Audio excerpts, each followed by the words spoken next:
Hey there, it's Richard Tubb here. Now, it's been a little while since we last took a look at one of the fastest growing managed service provider platforms on the market today, NinjaOne. So I've invited Peter Bretton today, the Senior Director of Customer and Product Marketing from NinjaOne, to talk to us, to give us a bit of an update. Peter, how are you doing? I'm doing great, Richard. Thanks so much for having us. I'm really excited for our chat today. My pleasure. Where are you joining us from today? I am in Boston, Massachusetts. I'm the lone Massachusetts ninja. Most of us are in Texas or Florida, or on your side of the pond in Berlin, actually. Yeah, I don't know. We've got some of the Ninja team in my hometown of Newcastle upon Tyne as well, just up the road from me. So there we go. You're a real global company. Now, I guess for the benefit of people who are not familiar with NinjaOne, perhaps don't know the product or the backgrounds and everything, I first spoke with your colleague, AJ Singh. It was back in 2018. Then we did a video like this. We did another one in 2021 because things move so quickly. It was back then, it was the Ninja RMM, Remote Monitoring and Maintenance Platform. Now, you've rebranded since those videos have been done. You've rebranded as NinjaOne. So give me a bit of background, how the company has grown over the past few years. Yeah, so great callback. I'm actually wearing an old Ninja RMM shirt. But I was fortunate enough to be involved in that rebrand conversation. We still very much see RMM as the core of our platform. It is so important to what we do. It's so important to our customers. But as we've released additional products and grown beyond that core remote monitoring and management functionality, we really felt that RMM was a limiting title in our name. And we thought we were really clever coming up with the NinjaOne name. It appears that everyone thought adding one to their name would be a good idea, as well, as we found out.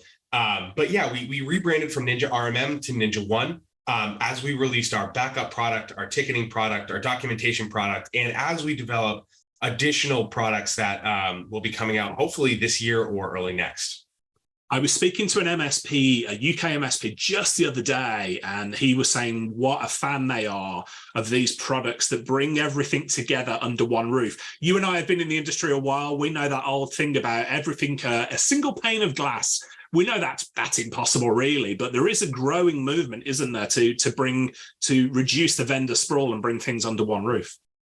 Yeah, I think Ninja wants to take a dual approach. We want to have the best of both worlds. We want to have the ability to have as much single pane as you want while giving you access to other best in breed solutions that you may not want to replace. And so what I think is best about our platform is, RMM is the core of what we offer. You're going to have your device management, your monitoring, alerting, your patching, your automation.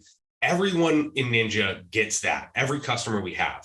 But then we have our add-ons, as I've already said, backup, ticketing, documentation, et cetera, and our third-party integrations with companies like SentinelOne and Bitdefender and Webroot. But the best part is, if you don't want to use our ticketing solution, we have best-in-class integrations with Autotask and Manage and Halo, right? If you don't want to use our documentation tool, we have best-in-class integrations with IT Glue and other documentation solutions. So while we would love to have all of your business, we also recognize that not every product we build will be a fit for every MSP. And so we really do want to take that ecosystem approach and allow single pane where it makes sense, but also we don't want to lock you in. I think that's a smart approach, is giving people the option, isn't it? Some people will go for it and other people will go whichever direction they think is best. We touched upon briefly about how the NinjaOne product has changed over the years. Go into a little bit more depth about that. So we've talked about RMM. What does the product look like nowadays? I think what you'll find is this view feels very familiar to you. Yes. Our main dashboard hasn't actually changed that much since probably 2018, 2021, or anytime you've looked at it, because we get really great feedback that this provides that 500-foot view of your environment. You've got all your clients, you've got a red, yellow, green view, so you understand where you need to pay attention and what you can ignore. You've got a lot of information about what's going on in the platform, not just from what devices do I need to look at or what actions are having challenges, but also what we're doing on your behalf or what technicians are doing on your behalf in the platform. So it's a great high-level view. That being said, we have added quite a few new dashboards that I think you'd be interested in seeing. So I'm actually going to jump in over here to our new OS patching dashboard. This actually is going GA in our next release. We've got I think 4,000 customers using it. So it's in beta, but you know, it's barely a beta if you've got 4,000 customers using it. Quite a big beta, yeah.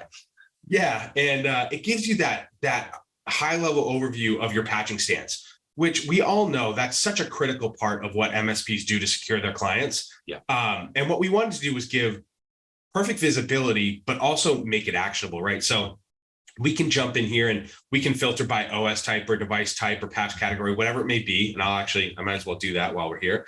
I can jump down and just look at my Linux machines and see 100% patch compliance on my Linux machines, whereas my Windows machines, maybe not quite so much, 33%. We should probably work on that. I'm going to go ahead and bring those back in. And you can see, you know, installed, failed, approved, failed. I could jump in if there were failed patches and start remediating them. I could jump into those pending patches and actually deploy them if I want to. I can also see my patch aging report, so I know, you know, how long have these patches been out there, these 90-day ones. We really need to get on those and get that patched. And I think something that's really interesting here, this is where you'll see that beta coming in. This really should say, I think, Windows 10. You can see that, you know, most of my devices here are you know, Windows 10, and then we've got some potentially older devices in here, Windows Server 2016. We may want to go and bring those up to date, right? Like we want to make sure we have our estate as updated and I don't know, new as possible, I guess. That's the best way to as say current as possible. Current, thank you. Totally forgot the word. So that's a patching dashboard. We've got our backup dashboard here as well. You can jump in, you can see, you know, I have some failed backups I need to go fix. I've got some with warnings. I can see how much storage I'm using, and I can jump into additional views here. And I have other views as well. So if I have, I don't know if I have anything in here, but if I'm using our integrated security solution, I can see any threats that are available. I can see any alerts that I have running.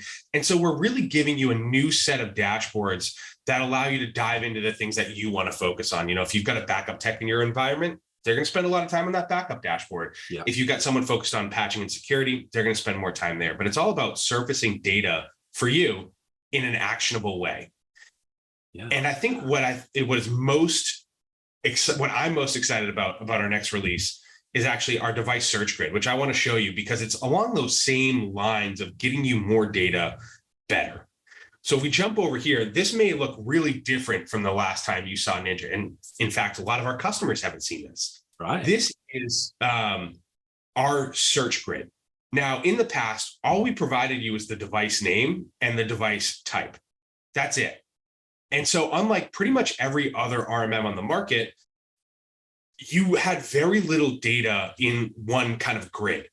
What we've done now is we've made this completely customizable grid. So if I jump over here, I can decide what's included. If I want to drop off, you know, policy and last uptime, I can go ahead and add in health status, reboot, needs reboot, and public IP, whatever I want. Nice. And I can pull those in, and I now have the data I want the way I want it. Not only that, I can filter. So I can say, I only want my Windows servers here.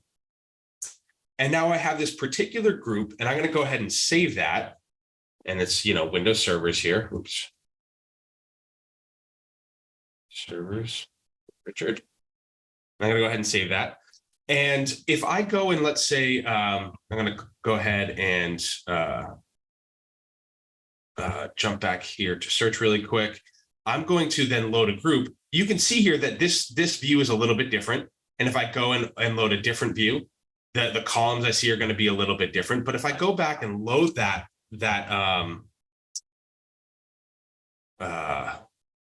search, yeah, I can actually, Richard, bring back those columns. So not only are we giving you the data that you want in the format that you want, because any field in Ninja can be put into this search, including our custom fields. Very cool. But you can save those views into a really actionable report. So this is really all about bringing operational reporting to your devices in a much more cohesive way than we've ever had before. And are each of the columns there, you can sort by column?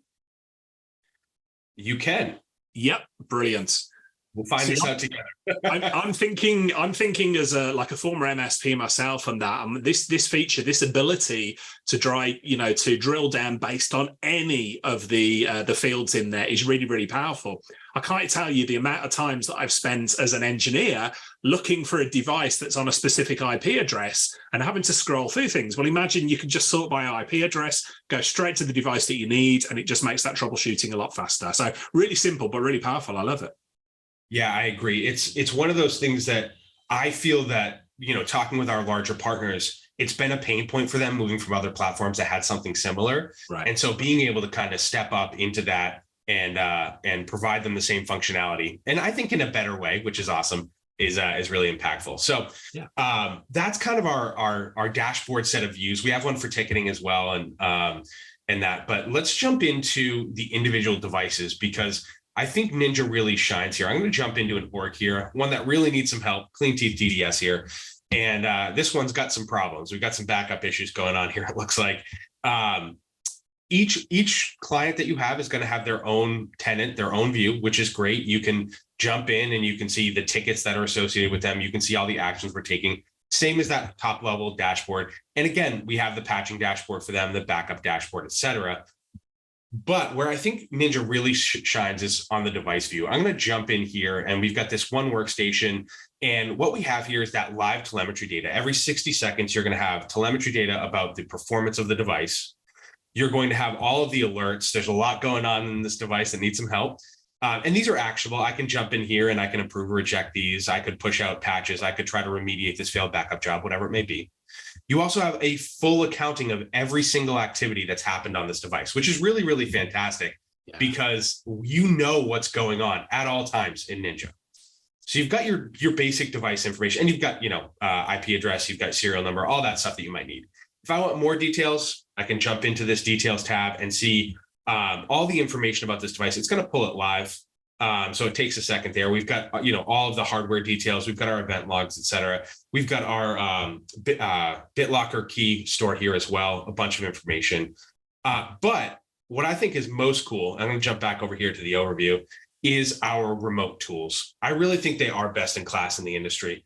The more you can use remote tools instead of remote access, the better. Yes. You don't have to schedule time with the end user. You don't have to interrupt them. You can just go and take action in the background and solve problems, and everyone's happier, right? It's such a pain for engineers. Again, I've just got to say, from my perspective, and so many MSPs I speak to, tickets that are left hanging because the user doesn't want to be interrupted. And they're like, oh, well, and before they know it, the user toddles off home. The engineer's not able to go on and fix whatever issue it is. The ticket sits there. So yeah, I'm fascinated to take a closer look at this. So in the standard machine, we've got a remote registry, make any registry edits you want in real time. Task manager to start, stop processes, change priority, that sort of thing. File browser, look through the whole file tree, but also upload, download files individually or at scale. And the service manager, start, stop services, right? What I think is most cool is our PowerShell, our remote PowerShell terminal. The reason I think it's most cool, it's the coolest part of the remote tools, is it's real time. So if I go ahead and type in directory, but then I'm going to hit Control-C and it's going to stop in real time. It's not sending a request and coming back. It's actually happening in real time. Whatever I want to do, I can do here. If I know PowerShell, I can do anything from here without interrupting the end user, which is really, really powerful. Yeah. And again, that's slightly different, isn't it, to a lot of the remote tools that we see, where you've alluded to it there, but they send a command and then they wait for the response to come back, and gets frustrating, especially if the machine is hanging at the other end. Yeah, one thing that I hear all the time with Ninja is how synchronous we are compared to other platforms. So a couple examples of that. The PowerShell terminal is one. It's happening in real time. You get that real-time feedback. It's like you're working on the machine. If I'm a technician, I want to iterate. I want to take action, get feedback, take action, get feedback until something's solved. Yeah, we have that with our remote PowerShell terminal, but we also have that with our scripts, which is really nice. When you deploy a script in Ninja, within 60 seconds, if the device is online, we're going to attempt to deploy it. That means you're going to deploy it, and then you're going to get feedback. Not within 60 seconds, because it depends on how long the script runs, but you're going to get feedback essentially synchronously, like you were on the machine. And therefore, if it doesn't work, if it doesn't fix the issue, if whatever you want to do isn't done, you get that feedback and you can continue on. There are other tools out there that it can take an hour or more to actually deploy that script and get feedback, which really makes it difficult to actually remediate using scripts. Yeah, I'm really impressed. So that 60-second polling that you talked about there, getting the information in real time and that. I guess as a techie geek here, is there any impact, if I ask the question, is there any impact on network traffic and things as a result of all the agents doing that sort of stuff? There would be if you're doing a lot of it at once, right? Sure. But generally, when you're doing that kind of intensive remediation, it's one-to-one. If I'm deploying an application to 1,000 devices on one network, there's probably going to be some kind of network impact during the deployment phase, but only during the deployment phase. We've done some agent benchmarking, and our passive network traffic and our passive device utilization are incredibly low. They're essentially non-existent. So when you're taking action, of course, there's going to be some network and device impact, but generally, people don't notice, which is great.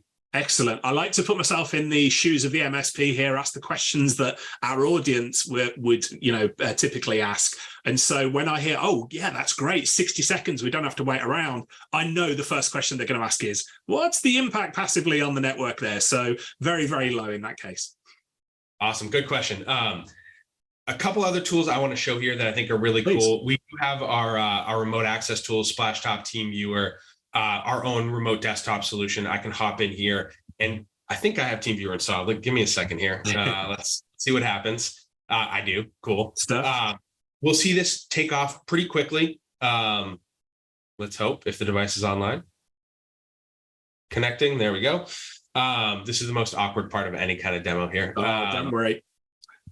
We'll wait for it to come up, and we're in just like that. We're able to take action on the device using TeamViewer here, which is always great. Like I said, we always have multiple failover options here. We've got TeamViewer, Splashtop, our own RDP, which are available to our customers so that if there are problems with one, we can move over to another.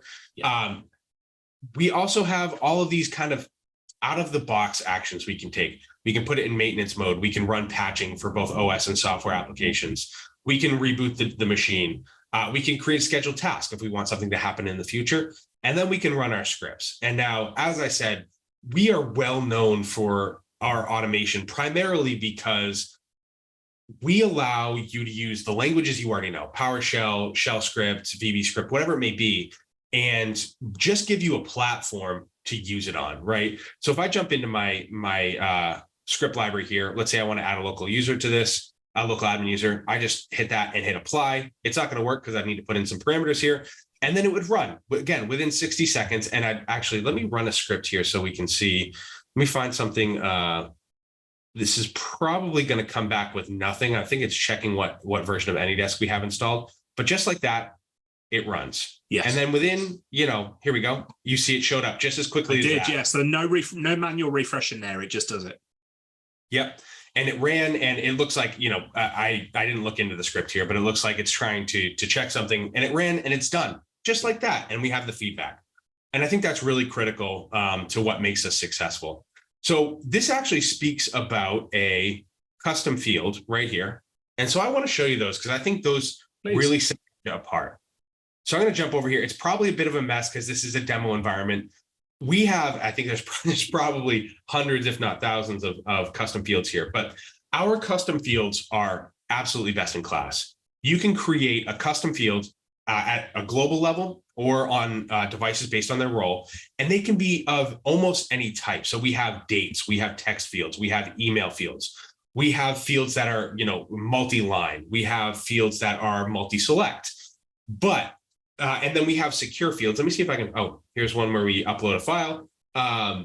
Here's a secure field. What's really interesting about this is this allows you to store credentials, passwords, whatever it may be securely. You can see here that it's just hashed out. I can't see it. Yeah. If I want to see it, I have to re-authenticate, which is pretty cool. Yeah. And it means it's a heck of a lot more secure. Oh no. 1 second. Let's see if I might have the wrong. I'm signed in a different account. Sorry. Not to worry. We get the idea. Yeah. So you'd see that there, but I have to re-authenticate anytime I want to see that. Yeah. That makes it a lot more secure. And it's a great way to store and share passwords with your technicians on a device by device level. Now, this can also happen at the organization level as well. And can be really impactful. What I think is most differentiated about our custom fields is their ability to interact with scripts and our API. Any custom field, if you give it permission to, can be written to or read from via script or API. Very cool. My mind's already racing with the potential there. Tell us a bit more. Yeah, there are a ton of use cases for this. It could be like just storing a software key in a custom field at the organization level or the device level. And anytime you run a script to install an application, you're pulling that software key in. And that way you don't have to create one for each org. It's just you have the software key stored at each org, and then it'll pull in dynamically. You could be doing things like, let me come down here. It looks like right here, we're pulling in all the services. It's just a list. Like, this isn't a great use case, but it's a clear example. What we've done is pulled all the services, written them to a custom field, and then we can reference them. Not only can we reference them in scripts and API, we can actually reference them in conditions. So let me jump over to our policies really quick. I'm going to go on a spiel for a second here. No, policies are really the automation brain of Ninja. It's the set of instructions you give to Ninja to tell us how you want devices managed. So let me jump into our Windows workstation here, our Windows server. Sure. You're going to tell Ninja what you want monitored, what scripts you want to run, how you want patches taken care of, how you want to run your backups, all those things, and apply that to tens, hundreds, thousands of devices. So you have standardized and automated management of your devices. That's the core of what makes Ninja great, because you're standardizing and automating device management. I mean, that's your goal as an MSP, right? And we have a mechanism just to do that. It's one of the fundamental tenets of managed services. It's what I learned really early on. That standardization piece is really powerful for scaling. So I want to go back to my custom field conversation here, and I'm going to add a condition, and I can monitor. So conditions are monitors. We're going to monitor for something and then do something. So if I jump down here, I can monitor on those custom fields. And so let's say the custom field is BitLocker key. BitLocker key contains none. Yeah. So that's going to then create an alert and say, oh, let's actually do that. Let's create this. BitLocker key contains none. All right. BitLocker key is empty. What are we going to do? Well, I think what we should do is we should create a ticket. Any device that has no BitLocker key, we're going to create a ticket.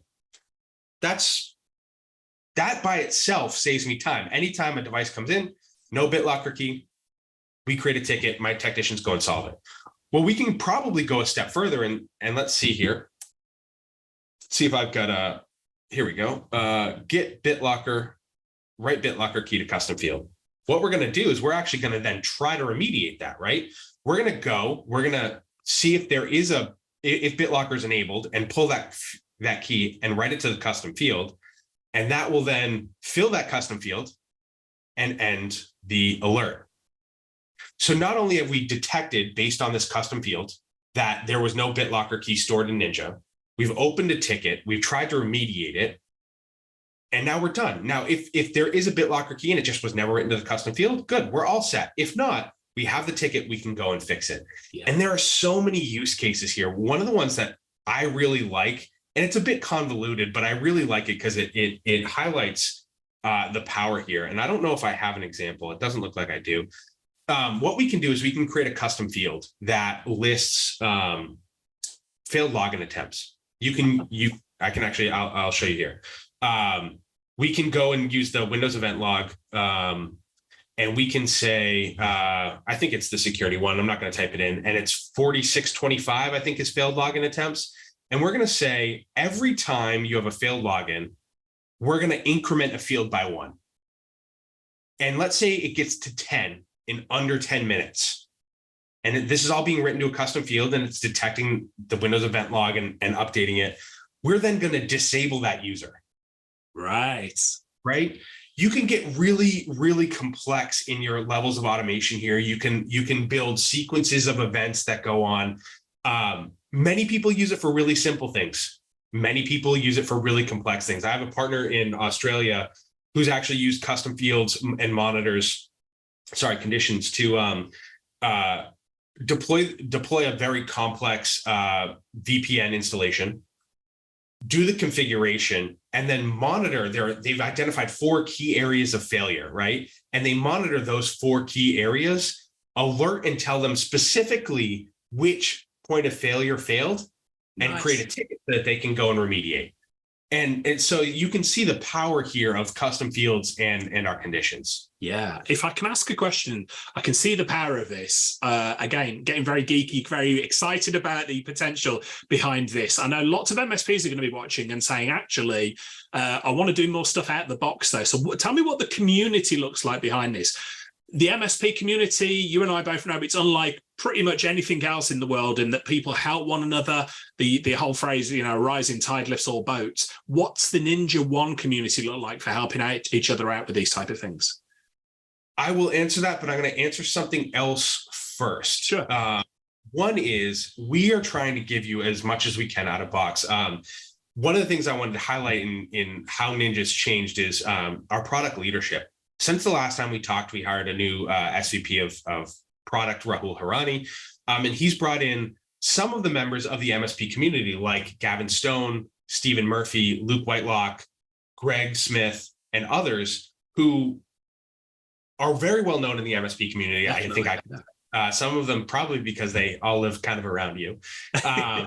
We've got all the best people, here in the MSP community. And one of Gavin's goals is to create more out-of-box opportunities in NinjaOne. Right. And so I want to show you something here that we did. See here, use template. What we're doing here is we're providing, let's go down here to security, out-of-box monitoring templates to make your life easier. I think there's like almost 200 or 150 templates here. And you can see, for example, a common thing I might want to monitor for is user account failed to log in.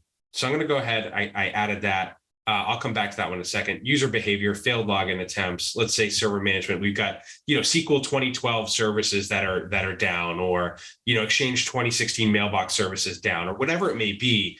There's a lot going on in here that you may want to monitor for. And we're working constantly to add more of these templates. So I want to go show you what that particular template looks like and what we're providing you. User account failed to log in. So it's actually installing this monitor for you. And I can come up here and it's pretty simple, but you don't have to go and do the work yourself. So we know Microsoft Windows Security Auditing is the source. The event ID is 4625, and I can make edits from here, right? I can make sure it's not triggered unless it's more than 10 times in 5 minutes, whatever it may be. But we're providing those templates. We're also providing, let me get out of this policy for a second. In our library, all of these templates, I think we've got about 100 in here now. And Gavin has a team whose only responsibility is to build and test scripts to provide to customers in our template library. And so what's different from Ninja's had some built-in scripts for a long time, but we built them and then they weren't curated, right? We didn't add more unless there was a huge outcry. What we've done is gone to our community and said, what do you want? And that's where we came up with the template library. And I can actually, let's say, disable auto run here. I can go ahead and import that. And the great thing about this, unlike the older versions of Ninja scripts, you can see and adjust these. I can import this and I can actually see what's happening. It's not a black box. And so I can make adjustments. I can curate it to my own use cases. And we're constantly adding new scripts here to the template library. And you can see, disable local admin tools, disable SMPv1, disable fastboot. But then we've also got things like get user membership, join domain and leave domain and more. And so those are two things I did want to highlight in that Ninja by ourselves are providing more out-of-box tools for you, our partners. But from a community perspective, I would say we have 3 core areas where we engage with the community. One is our dojo. This is where we have our knowledge base, which is great, but we also have our community in here. And you can jump in and you can see where are we? Script share right here. Yeah. That people are regularly sharing scripts and automations that they're building. This one, actually, you can see I posted it. We did an automating device hardening webinar not too long ago, and you can actually jump in here and you can pull those scripts and automations right from here. But it's not just us. We've got, let's see, Nikolai here sharing one to delete the uninstaller of the Ninja agent, or Anthony here sharing how to uninstall pre-installed games. Right. And so you can jump in here, pull them into your NinjaOne instance. I always recommend that you test and validate they do what they're saying they're going to do in a small test environment before you roll them out. But we have a very active community here of people who are sharing their own automations. This is so powerful. I think the future of managed service vendors and products such as NinjaOne is this community aspect, because you can provide all the tools, great, but MSPs are notoriously sort of time poor. And so I always say to them, look, you know, a rising tide lifts all boats, jump in there, work with the community, help one another, and everything moves forward there. So it sounds as though you're really on a great path with that. There's actually one other bit of community I wanted to share, and that's our Discord server. Okay. I'll have to send that link over to you. I'd love to share that with you. But we'll include that in the show notes for this whole episode. Yeah.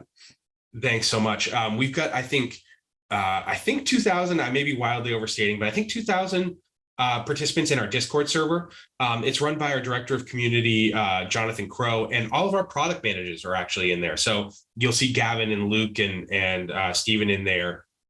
Helping answer questions and take feedback from customers and support them as they use NinjaOne more. And I think that is a great example of how we can synchronously engage with our customers and even help people who are just considering whether NinjaOne's a good fit for them. Yeah. I guess quick question there, though. The Discord server, is that open to any MSP, or is it just Ninja clients, or how does that work?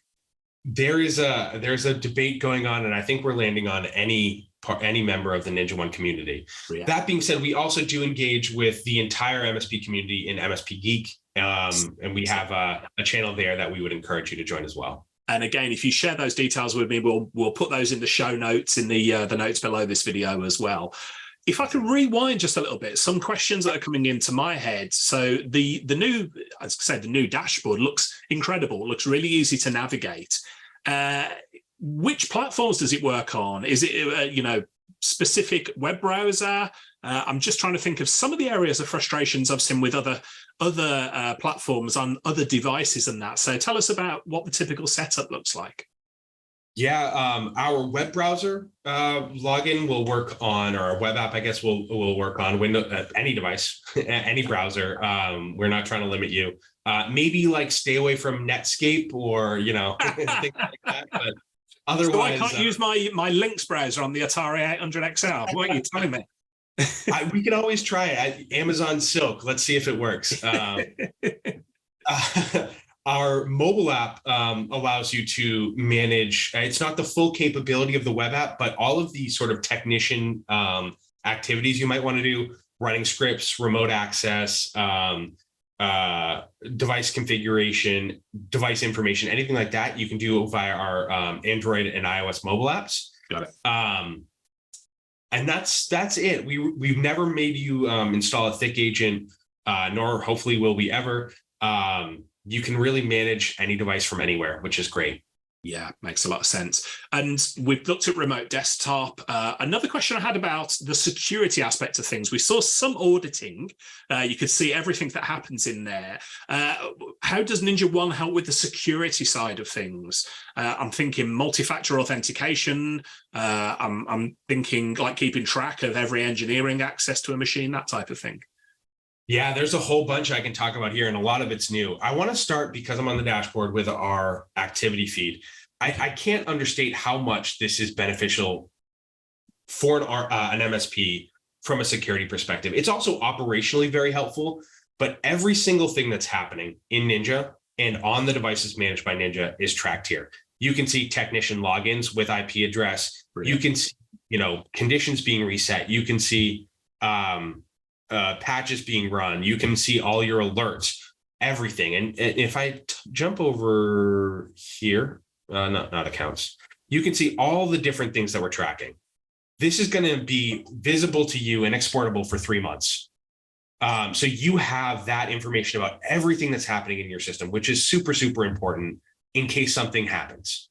Not saying it will, but in case something happens, like real world examples are a technician does something by accident and you need to track down what happened. This is great operationally for identifying what happened, right? But then from a security perspective, hey, Pete Bretton logged in from Bangladesh, probably a problem because, he's inactive. That's one thing. I think the activity feed is just super, super, super helpful and great from a security perspective. But I think what's probably the most new thing from a security perspective is our new role-based access control. So if I jump down to accounts, in the past, managing technician access in Ninja we will say was not super scalable. But we rolled out role-based access control. And so we have roles here, and I can jump in and I can see, let's jump into third party. Here's actually a really common use case. We audited what people were using roles for, and third party is a really common one. Co-managed situations where a third party only has access to, let's say, a specific organization. Right. That's a really common use case of roles here. And let's jump in and take a look here. If we look here, there's a ton of different things that you can give someone access to: reports, mobile application, end user sharing, uninstalling patches or software. There's a ton. You can also give people access to just specific organizations. So let's say, again, I only want someone to have access to Tyrell Corporation. What I can do is they're not allowed to create a new organization.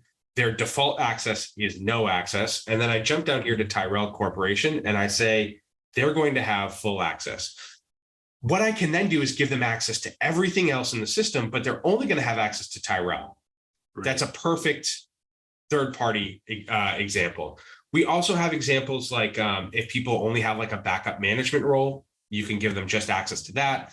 We can scale back access to things like script categories or user creation or client creation. So you can really get very granular with what people have access to. I love that feature. My own MSP business was built off the back of collaborations with other tech companies. And, we're going back a few years now, but one of the biggest challenges we had was giving granular access to just the information for a specific site or just a specific area. So I really like that role-based access that you're allowing people to have. You mentioned co-managed IT as well. I'm getting so many questions about co-managed IT. We used to call it downstream IT back in the day, but the idea of an internal IT team would typically see an MSP as a threat to them. That has all changed since the pandemic and everything. Like internal IT teams realize they haven't got the resources, they haven't got the skills. So the ability to work with a managed service provider to provide specific, case uses of resources or skills, brilliant. And so I love the direction you're going in with that as well there, Peter.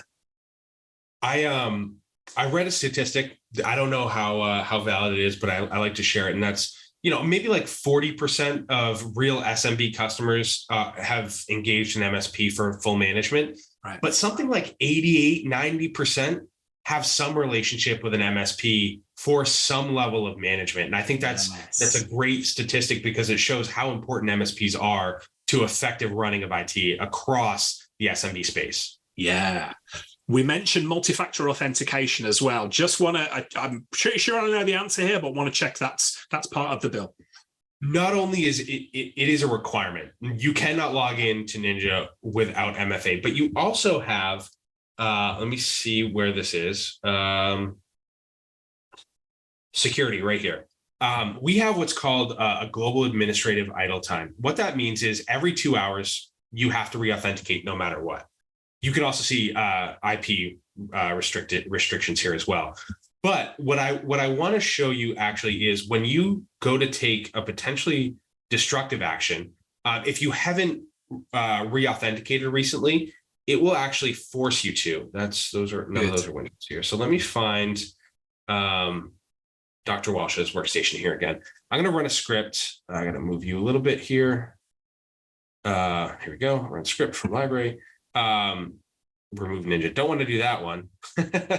I'm going to go ahead and run this. It looks like I have authenticated recently, but if you're running a script, let me actually go to accounts here. if I go and try to delete myself, again, I did just re-authenticate, so I don't know if it'll let me go. But if I go to delete this, let's go ahead. If I hadn't just re-authenticated, it would actually force me to re-authenticate. So for potentially destructive actions, it does force that re-authentication, which is great. Excellent. That makes a lot of sense. One last thing from please go ahead, Peter. I was about to interrupt. Sorry, Richard. SSO. Yes. Yeah. We do offer SSO. It is for technician login only today, technician and admin login today. But you can tie in with really any SAML 2.0 supporting SSO provider to allow your technicians to sign in without authenticating directly through Ninja, which is great. Fantastic. And forgive me for interrupting. It's just the way my brain works, pinging from one thing to another, Peter. But when we talked about deleting there, I wanted to ask you, share a little bit more about the backup and recovery that's built into NinjaOne, not just within the platform, I guess, but how you help MSPs to help their clients keep data safe. Yeah, so backup is one of those things you want to spend as little time on it as possible, right? It can be incredibly profitable for you, but it can also be it's that moment of truth with your client. And that's kind of how we feel about backup with our clients as well. Is it is hugely important to our relationship that it be stable and reliable and do what we say it's going to do.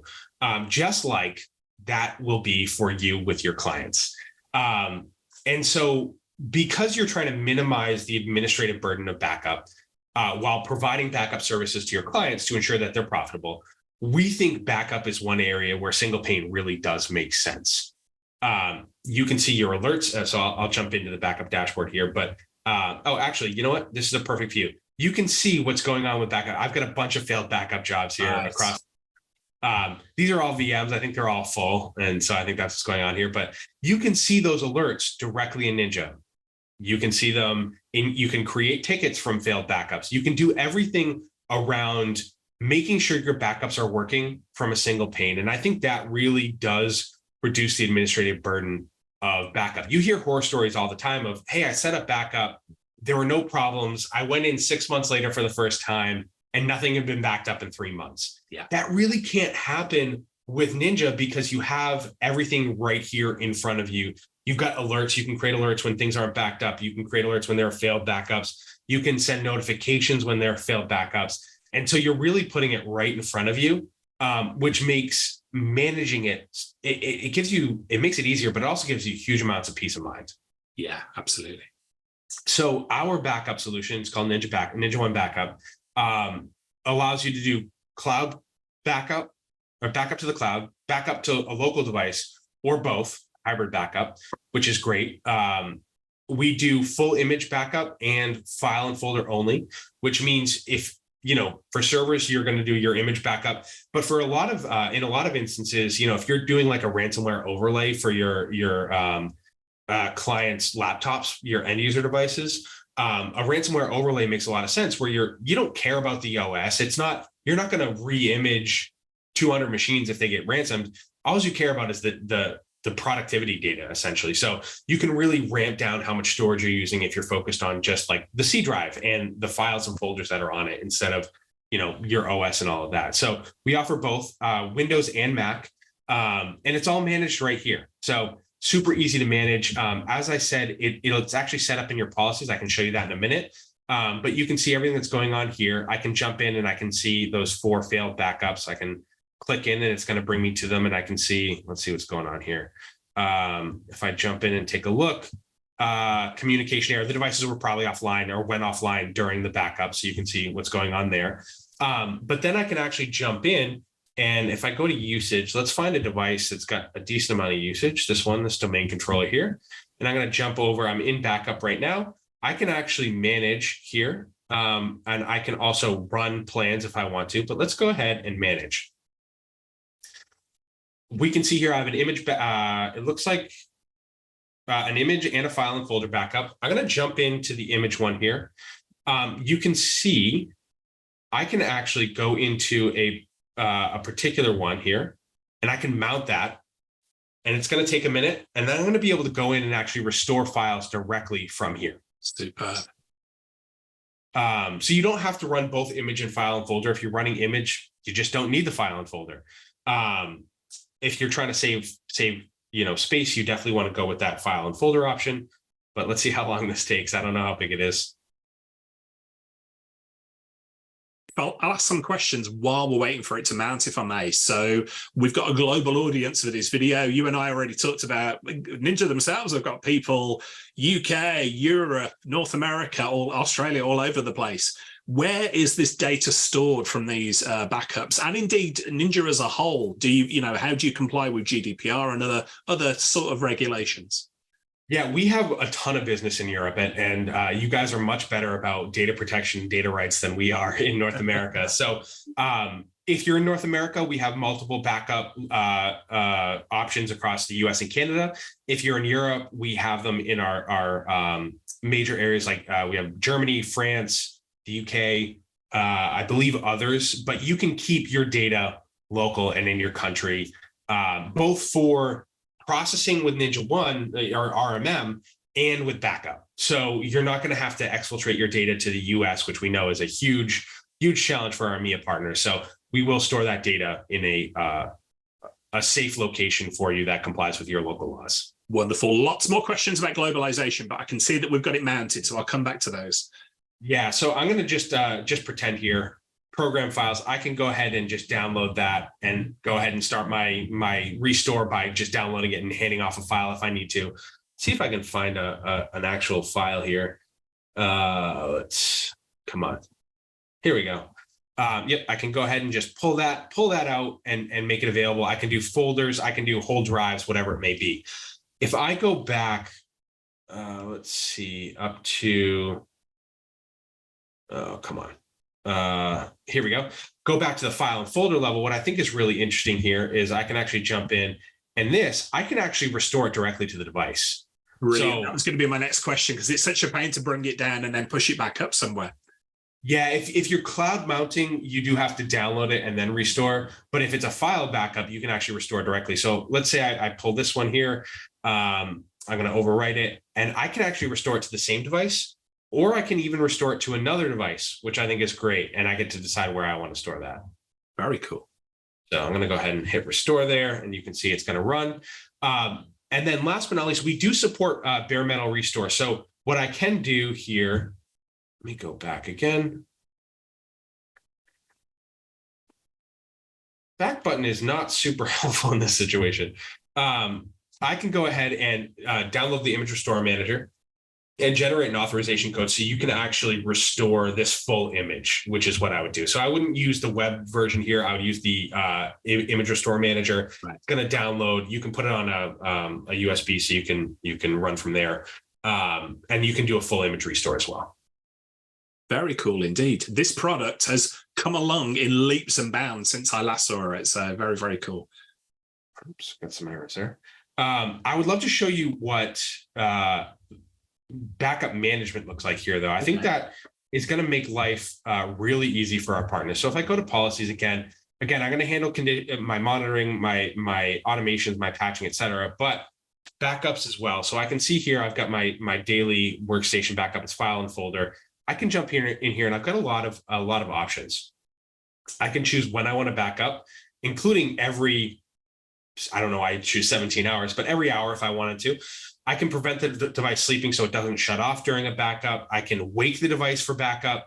I can make sure I run any that are missed. I can also really manage my trimming, right? So I can say, you know what? I only want 30 revisions, however frequently I'm backing up, I only want 30 revisions. But I can also say if something gets deleted, I'm going to actually keep a copy of that just in case, 90 days later, something's deleted, I can always go back and find it. I've got my backup. It really is that it can really save your bacon, as I say. We also decide what folders we want. We've got those common folders. We can include like C drive or whatever, but we can also do, our user profile and public profile, whatever it may be. We have filters. This is really interesting. I can say I only want DocX, XLSX, et cetera, so I can really hone down in on what I want. And then I even have some default exclusions. and I can go ahead and actually turn that off. So yes, we want to help you out by excluding things that aren't going to be helpful for you from a backup perspective, but you have full control. Got it. Which is really fantastic. Image backup's very similar there as well. Yeah, I love it. I'm going to go back to something I talked about earlier, and that's the idea of MSPs from all over the world using this product. We've talked about where data is stored. Can I ask, we're looking at this in English language, obviously. Before we came on air, you and I were talking about how British Boston is where you live. English, obviously, you know, lots of managed service providers, but we've got MSPs watching here from all over the world. So what about multiple languages? Yeah, this is managed at the user level. You can go ahead and here and choose language. We've got Great British English if you want. We've got German, French, Spanish, Italian, Portuguese, Polish, Dutch, Norwegian, Swedish, Russian, and Danish. Nice. So pretty good swath there. Yeah, absolutely. And in terms of, we've already touched upon this a little bit, but integrations with other products. We talked about the idea, some MSPs like everything all under one roof, and we've looked at Ninja Backup and other products of that nature. But what about integrations with other tools that are out there, other PSA tools, other third-party tools, full stop? Yeah, so in this environment right now, I've got our tools turned on. I've also got TeamViewer, ConnectWise Manage, WebRoot, IT Glue, and ConnectWise Control all enabled. Yeah. And we've got a couple more in here. We've got Acello, AutoTask, Repair Shopper. Good. We also do have a great integration with Halo PSA. It's actually managed on their side, and some others as well where they've built the integration. So Lion Guard, for example, Bright Gauge, a few others. So again, we really do want to take that ecosystem approach because it's so critical to be successful as an MSP to have options. Yeah, absolutely. And I saw, I think it was recently, that Ninja RMM was rated the #1 RMM by the G2 reviewers there. You've done this for consecutive quarters now, haven't you? What does that mean for the company, those type of accolades? Yeah, I think it's 17 consecutive quarters right now. 17, wow. It's honestly, it's an honor for me to work with a product that customers love and a company that customers love to engage with. It makes my job a lot easier. You know, G2, the methodology they use is anyone can go and review software that they use. And people go and they give it a 1 to 5 rating. They rate features and functionality, and they provide a review. And we have such a rabid customer base who really love Ninja that they go and they provide these reviews to G2, and G2 then compares all of it, all the data that says, you know, what do people love about this product versus this product? And for 17 quarters in a row, we have had the #1 rated RMM for you know, customer satisfaction and growth, market presence. You know, last time we talked in 2021, I think we had 6,000 customers.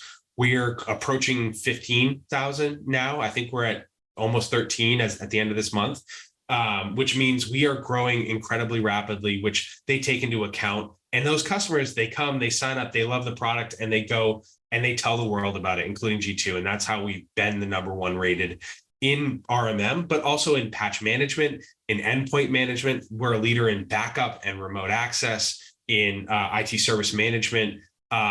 Really across the board, our customers have given us accolades and made us a leader in all the areas we touch today. And it is to your credit. That's an incredible achievement. And as I said earlier on about the community aspect of things, I truly believe this is the future of the way managed service vendors are going. So you're doing a great job there. I want to ask a question about the type of MSPs that actually use NinjaOne as well. Is it, you know, if we could sort of define it in terms of how many engineers do they have, what sort of size of business?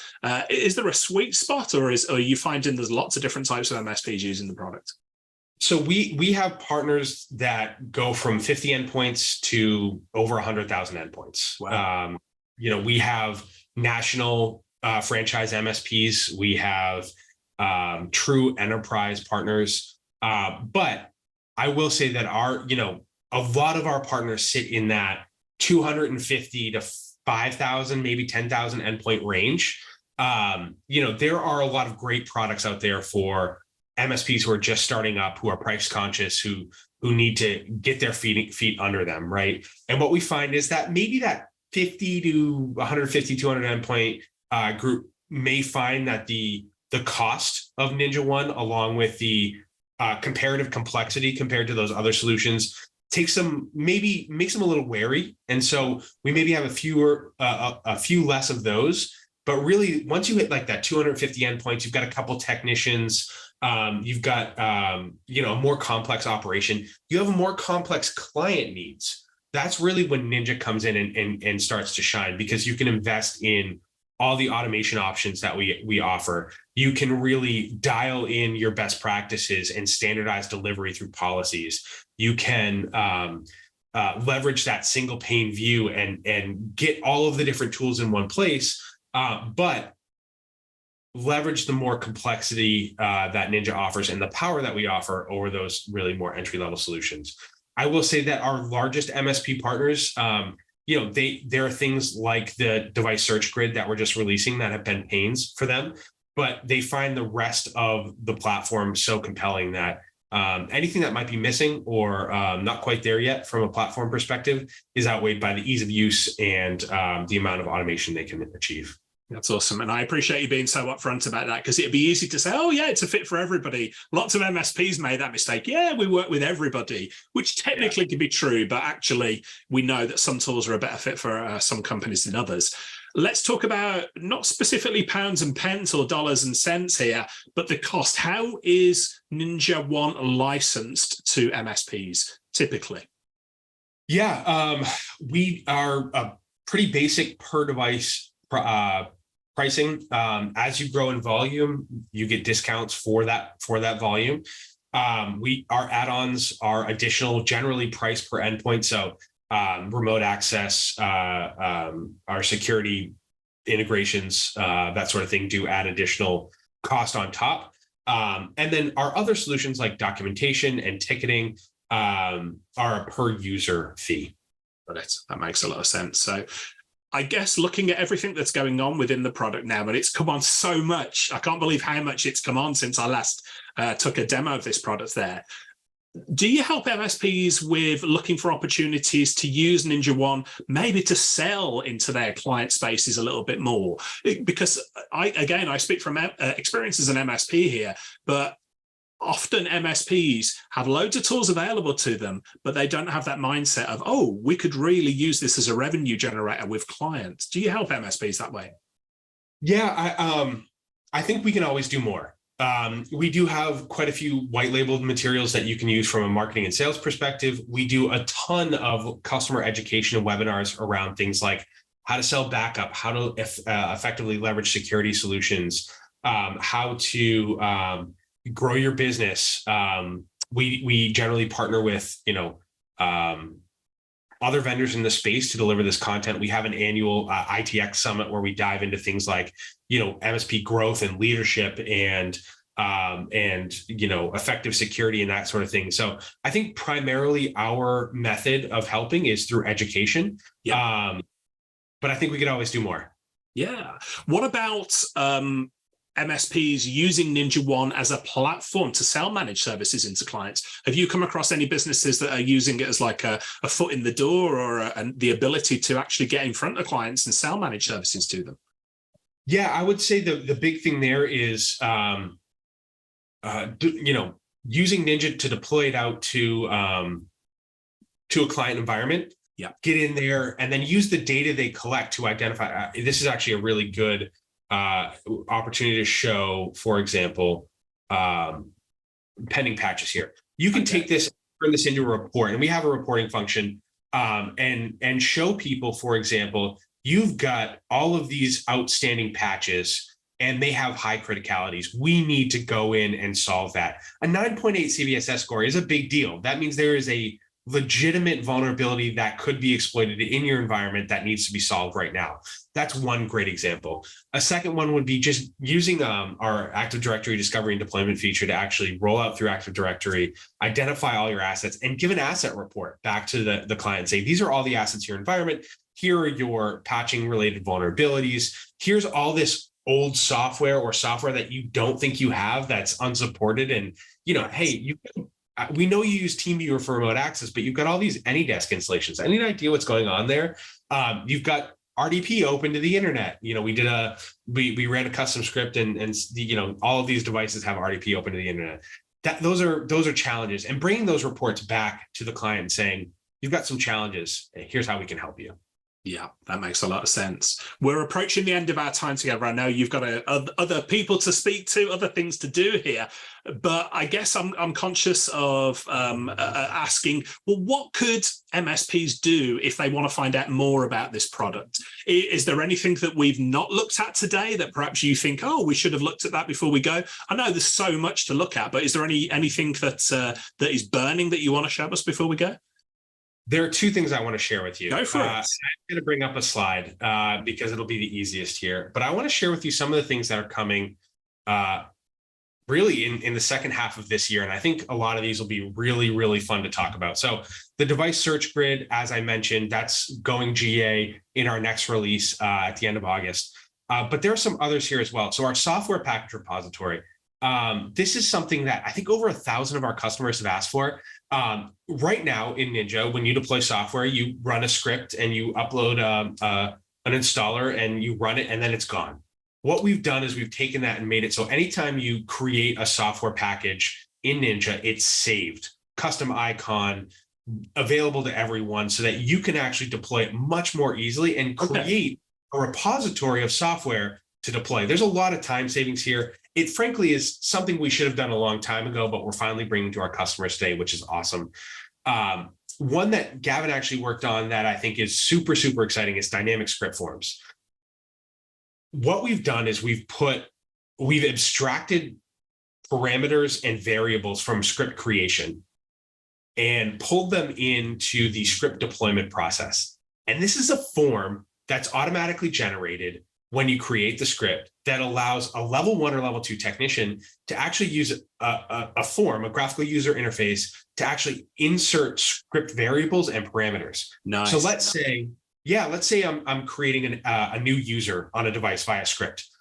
The form at the front end, type in username, type in password. Okay, I'm going to have a date picker. What date do I want this to go live? What date do I want it to end? Maybe a checkbox that says this is an admin.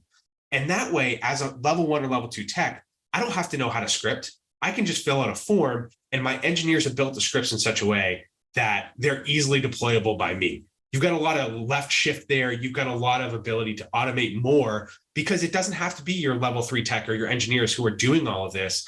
They create the script, and dynamic script forms make it really easy for your front level people to deploy, which is really exciting. Oh, that looks very cool indeed. Do you keep like an online roadmap of what's going on there? How do you solicit feedback from your MSP clients on, hey, this is what we want next? We do. So our roadmap is public. If you log into Ninja, you can go to our roadmap. It's ninjarmm.productboard.com. You can get to it from our website, and you can see all the things we're working on. You can vote on them. You can provide feedback on what you need. And that's where I got that number. The 1,000 people have asked for it is because 1,000 people have asked for that script repository. That software repository. Patching dashboard I've showed you, but that's going GA in our next release. Again, a lot of people are using it, but it's not technically GA yet. We are dramatically expanding our third-party patching catalog. So we know that that's a challenge for people, and we're adding a bunch of new applications we plan to support. We currently support Windows and Mac, and then Linux will do it via the repository you're pointed at, but we plan to add quite a few more Windows applications. Really exciting mobile device management we plan to have by the end of the year. Linux ARM management, so Raspberry Pi, the ability to manage those, always trying to find new ways to manage more devices. Yeah. And then additional enhancements to our end user self-service capability. I didn't show this, but we do have the ability to give end users access to Ninja for remote access to restore their own files and to manage tickets. Interesting. Okay, that could lower the cost of support for a lot of MSPs there as well. Very cool. Yeah, absolutely. And then integrations. Our SentinelOne integration is currently in beta. So you'll be able to deploy SentinelOne, ensure it's rolled out to all of your endpoints, see threats in NinjaOne. And unlike some of the integrations out there with SentinelOne, you'll actually one-click out to the SentinelOne portal for management and remediation. So we didn't try to rebuild the wheel inside Ninja. It's you see the threats, you deploy it, and then you manage it in SentinelOne, but that one click for really easy back and forth. Bitdefender Gravity Zone, same boat. It's currently in beta, and it'll be this almost exactly the same integration. You'll see the threats, and then you'll click out to the Gravity Zone portal to remediate. And then we've got some other really cool additional security and service management integration. Excellent. Wow. Lots of stuff in the pipeline. This has been an awesome session, Peter. Thanks for taking time out of your day to show me around, for letting me ask questions there. I guess, you know, we're going to include everything we can in the show notes below here. So go and check out the show notes here for all the details of all the links that we mentioned, anything else that we can possibly squeeze in there as well. But if anybody watching this is either new to NinjaOne or as existing NinjaOne and got a question about some of the stuff that you've talked about, how could they either reach out to you or find a member of the team to continue the conversation? Yeah, I encourage anyone and everyone to engage with us on MSP Geek and our own Discord. Those are great ways to kind of dip your toes in without having necessarily a sales conversation. Yeah. But if you're interested in getting your hands on the product, go to our website, sign up for a free trial. We'll give you the time you need to really dive in and understand the product and really experience the value of it. And all throughout that, we have our engineers helping you learn more about the product and giving you the support you need to really make sure you can evaluate the product. So yeah, getting a free trial and engaging with us in our communities would be the best ways to get a hold of us. Wonderful. Well, Peter, this has been an amazing session. I'm pretty sure you are the first product that we've looked at 3 times in a row here over different years, because you're moving forward with things so quickly. So I have no doubt that we'll be speaking again in the very near future. But for now, thanks so much for your time. Really appreciate it.